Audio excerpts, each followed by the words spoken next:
The high school and college football seasons are underway, and the NFL kicks off this week. It's an opportunity to shine a light on one of the least understood of sports injuries, concussions.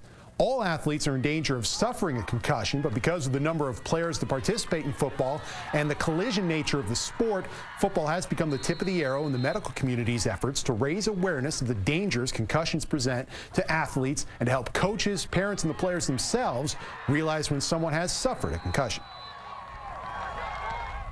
These, the old sort of, I don't have a concussion, I just have a ding, or I just kind of got my bell rung, isn't just a bell rung, that it really does represent a brain injury. And some of that comes from our end, and sort of, because we used to say that the same thing, but we've been able to learn through research that, well, just when you do get your bell rung, there is actually some injury to the brain, and it's not necessarily safe to just kind of run back into the game or blow it off.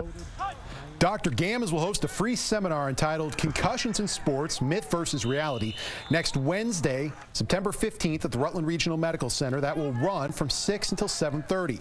Some of the topics that will be discussed: what is a concussion and who gets them? What are the changes in the way the injury is diagnosed and treated? How soon athletes can safely return to the field after suffering a concussion?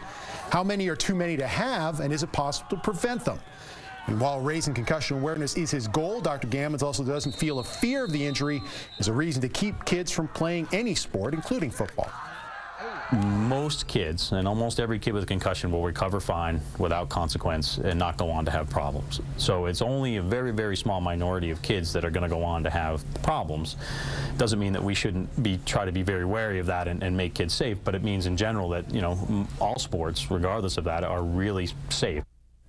Again, that seminar next Wednesday. It's free and open to the public. For more information, call 802-772-2400. That's sports.